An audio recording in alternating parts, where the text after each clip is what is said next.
बात हो जाए ऑटो स्पोर्ट्स की। पाकिस्तान में इस खेल की तारीख पुरानी नहीं है, लेकिन जो तारीख है वो लाजवाब है। भाई मेरी इंफॉर्मेशन तो मूवीज की हद तक है ना, बाकी आप बताइए। चले ठीक है।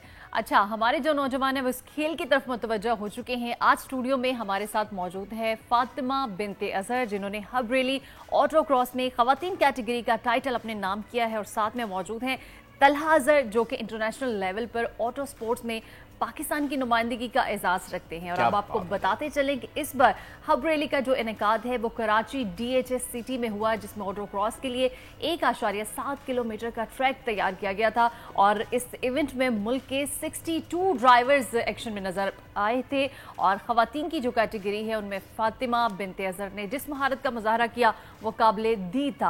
आज दोनों हमारे साथ स्टूडियो में मौजूद हैं, उनसे आपकी मुलाकात करवाते हैं। क्या बात है जी, welcome to the show doctor Fatima Binte Azhar और तलहा अजहर। और ज़ोएब हसन और नाज़िया हसन के बाद जो है वो हम ये ड्यू जो है दोबारा देख रहे हैं एक फील्ड के अंदर ही। वो दोनों भी एक ही फील्ड में आए, एक साथ आए और अपना नाम करके चले गए, लेजेंड्स बन गए। आप दोनों भी जो है वो बिल्कुल इस खेल के लेजेंड्स बन रहे हैं। तलहा, आपसे स्टार्ट करना चाहूंगा, मुझे बताइए कि how do you explain the driving. मतलब हम जो देख रहे हैं, हमारा जो क्रेज शुरू हुआ था नाइट राइडर से। नाइट राइडर के बाद जो है वो हम थोड़ा और आगे आए, फास्ट फॉरवर्ड हुए, गॉन इन 60 सेकंड तक पहुंचे। फिर जो है हम fast and the furious, Tokyo drift और जितने भी उसकी सीजन आते रहे, हमें पता चलता रहा कि रोड रेसिंग है। लेकिन हमें साथ साथ ये भी पता चलता रहा कि ये इलीगल है, लीगल नहीं है। लेकिन आप जो कर रहे हैं वो लीगल भी है और इंटरनेशनल लेवल पे भी आप कर रहे हैं। तो मुझे बताइए कि इसमें फ़र्क क्या है। देखिए, जो मोटर स्पोर्ट्स जितनी भी है ना, मोटर स्पोर्ट्स एक एग्जांपल है प्रिसीजन ड्राइविंग और एक अंडर स्ट्रेस एक पूरी व्हीकल की मैनेजमेंट की। तो जब भी हम मोटर स्पोर्ट्स करते हैं तो उसमें वो टेक्निकल एस्पेक्ट्स समझना बहुत ज़रूरी होता है। As a driver fear of speed और फियर ऑफ क्रैशिंग और ये सारे वो आप अपने अंदर से निकालते हैं। बट देन फिर आपका पूरा safety gear, racing suit, helmets, head and neck support device, fire proof gloves, ये सारी चीज़ें होती हैं। और उसके अलावा गाड़ी के अंदर एक स्ट्रक्चर होता है जिसको रोल केज बोला जाता है। सो इन केस खुदा ना खास्ता अगर गाड़ी कहीं पे रोल ओवर या कुछ हो जाए, so these things prevent you from harm and injury. Motor sports can be dangerous, लेकिन if you approach it properly and in the right way, and let's say बच्चों के केस में अगर उनके वालिदैन या घर वाले इसको सपोर्ट करके खुद मैनेज करें, I think they can be probably superhumans because the ability that you require to maneuver these cars is बहुत ज़्यादा, मतलब आपको इस पे चाहिए थी precision. What kind of vehicle you drive and you recommend? For professional drifting, I used to drive a Toyota Altezza. Back in the day, I've driven BMWs. इस तरह करके मुख्तलिफ rear wheel drive गाड़ियाँ होती हैं. But currently, we're building the first proper pro drift specifications car that has been, जिसका सारा काम पाकिस्तान में ही हुआ है. अच्छा, तो अभी हम वो BMW है. वो BMW कौन सी series? 3 series. E36. Old is gold. Old is gold. It is a very good car and I think उसको सिर्फ बनाने का मकसद सिर्फ इतना ही था कि लोगों को ये बताया जा सके कि यार ये गाड़ी डेवलप यहाँ हो सकती है। तो अगर कल को कोई ये कहता है कि यार हम नहीं कर सकते, तो फिर ये उसी के लिए एक आंसर है कि अच्छा यार इंस्पिरेशन लेके कुछ करें। बिकॉज जब मैंने स्टार्ट किया था, सो द प्रॉब्लम उस टाइम पे ये था कि हमें रोड मैप नहीं मिलता था। हमें ये पता नहीं चलता था आप ले जाके तो उससे क्या होगा, या ऑटो क्रॉस कर लें क्या होगा, how do you build a career out of it. अब हम जिस तरह लाहौर में हमारा एक रेस ट्रैक है, तो हम इसी पे काम कर रहे हैं, मोटर स्पोर्ट डेवलपमेंट पे करियर बनाने की कोशिश कर रहे हैं, ऑर्गेनाइजेशन स्पॉन्सर्स को इन्वॉल्व करके। इंटरनेशनल स्पोर्ट्स है, आप F1 को ले लीजिए, गो कार्टिंग को ले लीजिए, उसमें भी F1 है। तो ये तो आपका एक इंटरनेशनल कैरियर जो है उसके ऊपर बिल्ड होता है और एक पूरी ऑर्गेनाइजेशन इसके लिए जो है वो यहाँ पर मौजूद है। फातिमा को आपने किस तरीके से जो है इसमें इन्वॉल्व किया? She is a surgeon, she is a dentist, dental surgeon. तो आप फातिमा किस तरीके से इन्वॉल्व हो गई? गाड़ी चलाते हुए इनको देखा या किसी सर्जरी के लिए जल्दी जाना था, ये ले गए, आप इम्प्रेस हो गई कि चलो भाई अब मैं भी चलाऊंगी? हुआ क्या? आओ। असल में मैंने स्टार्ट यहाँ से किया था कि 2022 में D1 GP में इसने पार्टिसिपेट किया था, तब मैं इसके साथ गई थी मलेशिया।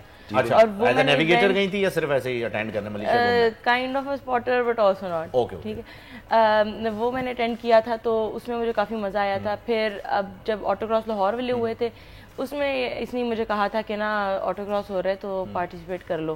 तब फिर मैंने उसको कहा था चलो ठीक है कर लेते हैं। तो I started it just for fun, तो इसलिए ज़रा रिलैक्स तरीके से। ड्राइविंग स्किल्स आपकी इतनी अच्छी थी, इतने शार्प सेंसेस थे, क्योंकि हमारे यहाँ अक्सर जब कोई खातून ड्राइव कर रही होती हैं तो सिग्नल क्रॉस करते ही बंदों की खुद साख्ता आवाज आती है, ओह वुमेन, मतलब इधर हो जाओ, ये वाला होता है, it's a fair of driving. देखिए मैं सच बोलता हूँ, सच के सिवा कुछ नहीं बोलता, अक्सर मेरे साथ भी होता है, और मेरी गाड़ियों के एक्सीडेंट अगर 10 बार हुए हैं तो 8 बार खवातीन की वजह से। वो वाली बात आई थी ना कि वो जो टेक्निकल बिल्डिंग जिसकी हम बात कर रहे थे, ये वो नहीं होती है अगर आप खाली इग्निशन में की डाल के चलाने लग जाएंगे यहाँ के लोकल लाइसेंसेस के साथ, वो आपको इतना एनेबल ही नहीं करता कि अगर आपकी गाड़ी किसी तरीके से आउट ऑफ कंट्रोल हो जाए या कुछ हो जाए तो आपने तो कैसे कवर करना है, पैनिक कंट्रोल कैसे हो, सेंसेस कैसे शार्प हो आपके। मुझे इसी तरीके से याद है कि आपके, मैं एक डॉक्यूमेंट्री देख रहा था तो सेंसेस को जो है वो बड़ा, आपके विजुअल्स को जो है वो बड़ा शार्प रखा जाता है कि आपको कितनी जल्दी जो है वो, कितने क्विकली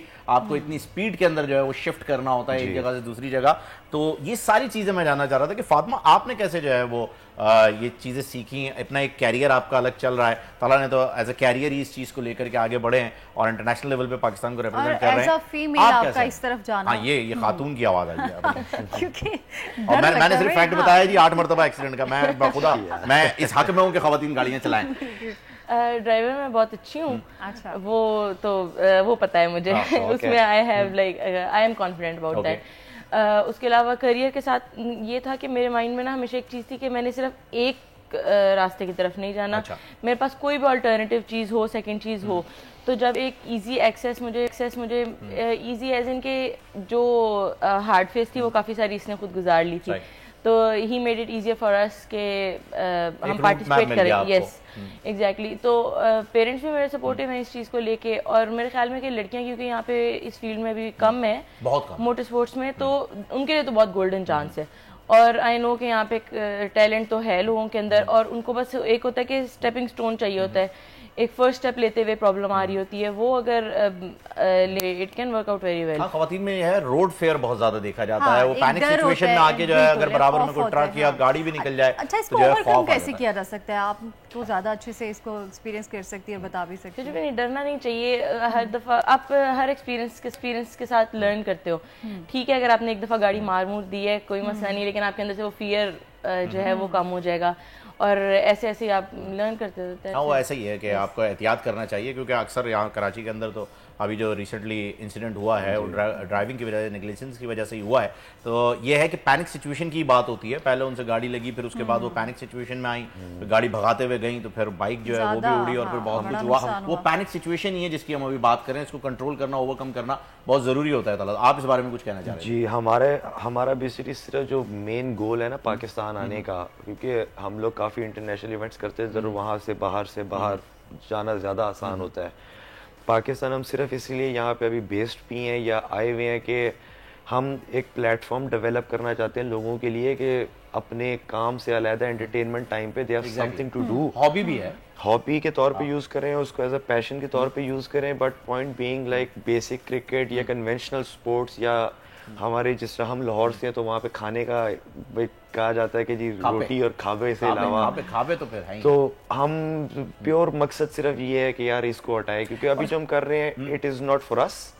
ये जो अगली जनरेशन आएगी ना वो उसके ऊपर या फर्क पड़ेगा या नहीं पड़ेगा। आप एक बिल्डअप बना रहे हैं, आप एक बेस लाइन सेट कर रहे हैं कि यार कुछ कर लें, कि इतनी महंगी और बड़ी बड़ी गाड़ियां लोग मंगा लेते हैं, चलाने के लिए ट्रैक ही नहीं है। सर लाहौर में जिस तरह ऑर्गेनाइजेशन है, अब ये that is not related to motor sports, लेकिन उन्होंने इन्वेस्टमेंट वगैरह ये सारा करके वो बना दिया हुआ, और they want people to just come and drive. तो इस तरह ऑर्गेनाइजेशंस बैठी हैं जो इस तरह से सपोर्ट करती हैं बाकी कंपनीज और स्पॉन्सर्स, और इनकी फ्यूचर में है कि ये इन्वॉल्व होना शुरू हुए। और अच्छा मुझे बताइए, जो लाहौर का ट्रैक है ये काला शाह काकू पे है? जी, काला शाह काकू पे जी। तो ये इस ट्रैक का एक्सेस कैसे है? मतलब कोई ऑर्गेनाइजेशन है जहाँ से रजिस्ट्रेशन होगी जी, या आप बस वहाँ पर जा सकते हैं, वो ट्रैक सबके लिए है? इस ट्रैक का बेसिकली ये वूम रेसिंग सर्किट के नाम से है, लेकिन यही इसका सोशल मीडिया हैंडल्स हैं सारे। तो हम लोग ये है कि हम लोग प्री बुकिंग पे करते हैं, क्योंकि गो कार्ट्स नहीं हम करते, we deal in the real cars, big full size cars. तो जो फुल साइज कार्स होती है ना उसमें रिस्क लेवल भी थोड़ा ज्यादा होता है, तो जब प्री बुकिंग इसलिए होती है ताकि पहले आइडेंटिफाई कर लिया जाए कि उनके बैकग्राउंड स्किल्स तो है, लेकिन बैकग्राउंड, उनकी एज, उनकी पेरेंट्स या गार्डियनशिप वगैरह, फिर उनका रोड मैप कि उन्होंने ट्रेनिंग कैसे करनी है, या अगर वो अपना बुक करके प्रैक्टिस करना चाहते हैं तो उस हिसाब से फिर हम ट्रैक को सेफ्टी, फायर हैजर्ड, ये वो चीज़ों के हिसाब से मतलब करते हैं। अच्छा तला, इसमें रिस्क फैक्टर जो है वो कितना होता है? देखें, motor sports can be dangerous, ये हम लोग अपने इवेंट्स पे भी लिखते हैं, but that does not mean it is dangerous. अच्छा। अगर जिस तरह मैं जाता हूँ, when I go for my events, we have a rule book of 150 pages, जो कुछ दिन लगते हैं उसको पढ़ने के अंदर, और उसमें सारा कुछ लिखा होता है। जिस तरह मैं आपको रोल केज स्टडी किया जाता है, उसको स्टडी किया जाता है। आपकी गाड़ी 1-1 मिलीमीटर इंच की स्पेसिफिकेशंस पे होती हैं, unlike the Pakistani rule books. लेकिन उसकी वजह से होता क्या है कि the safety can be insured, कि अगर एक गाड़ी एक टेक्निकल इंस्पेक्शन पास की है तो then it means that it has those things. अगर उसके बाद कुछ हो जाए then that would be a freak of nature, मतलब कोई खुदा ना खास्ता एक्सीडेंट हो जाता है। लेकिन इतना नहीं होता, because you are so tightly strapped, आपकी जो हार्नेस होती है it doesn't let you even move an inch. Exactly. So if the car flips you are like हो जाता है, इतना टाइट होता है। जी, मैं देखा है एक बार जब F1 का सीजन चल रहा था वहाँ बाकू में, तो आई वाज देयर, तो बहुत ही ज्यादा माइकल शूमेकर के उन्होंने डिस्प्ले में रखी हुई थी कार, उसमें एक तो आप बैठ ही नहीं सकते क्योंकि वो कस्टम मेड होती हैं, और अगर आप बैठ जाएं तो फिर तो वो कुछ उस्ताद जो होता है ना वो बड़ा जरूरी होता है, वो हर चीज में चाहिए होता है। वो उस्ताद जो एक ऐसी चीज होती है, उसके ना अगर वो 10-15 साल का एक्सपीरियंस है तो वो आपको निचोड़ से सिखाना शुरू करता है। अगर आपने 1 साल उस्ताद के साथ गुजार दिया तो आपका एक्सपीरियंस 16 साल का हो जाएगा काफी। उनका तो जो है 15 का भी मिलेगा आपको, अपना 1 साल का भी मिलेगा। आपके उस्ताद की बात अगर हम करें, हाउ डज इट स्टार्टेड, मतलब गड्डी तू मंगा ले, तेल मैं पवानिया कि चलो भाई ड्राइव सिखाओ मुझे, या ऐसे ही हुआ कि भाई कोई मैं तुम्हारी स्केलिंग नहीं करूंगी अगर तुमने मुझे नहीं सिखाई? नहीं, ड्राइविंग असल में बचपन में सीखी थी बाबा से। लेकिन इसने एक दफा जब यहाँ पे आके मैंने मैनुअल शुरू की, शुरू मैनुअल से ही की थी, तब इसने कहा कि फातिमा अपने ना रिफ्लेक्सेस को इतना फास्ट करो कि अगर मैं एकदम से कहता हूँ कि हमने अब यहाँ से जाना है तो फिर आपने यहाँ से जाना है। so he was your navigator. Proper navigation दी है इन्होंने। तब ये नहीं कहना कि ओहो अब तो नहीं मैं जा सकती, अब मैं आगे से ही कहीं से मुड़ के आऊंगी तो फिर मैं आऊंगी। उसकी वजह से मैंने वो वाली चीज को अपने दिमाग में रखा था कि अच्छा ठीक है, I should be quick with my reflexes के, और स्पेशली ये कि अच्छा ठीक है अगर कोई पीछे पड़ ही जाता है तो फिर मैंने उस चीज से कैसे निकलना है। ये सारी चीजें माइंड में रख के ना, तो जबरदस्त, मतलब रिफ्लेक्सेस को जो है वो शार्प रखना है और फिर आपने ड्राइव कर देनी है। खवातीन को ड्राइव करनी चाहिए जी, बिल्कुल करनी चाहिए। Thank you so much doctor Fatima, thank you so much तला, आप लोग। और नाजरीन, यही मेरा पैगाम है जाते जाते कि जी ड्राइव कीजिए, एहतियात से कीजिए, सीख के कीजिए, लाइसेंस के साथ कीजिए, अपनी जिम्मेदारी को समझिए। सिर्फ आपकी जानी कीमती नहीं, जो सड़क पे चल रहा है उसकी जान भी कीमती है। बिल्कुल जी, इस तरह के वाकया जो है ना वो फिर बिल्कुल जी। सब्सक्राइब करें और बेल दबाएं ताकि कोई खबर रह न जाए।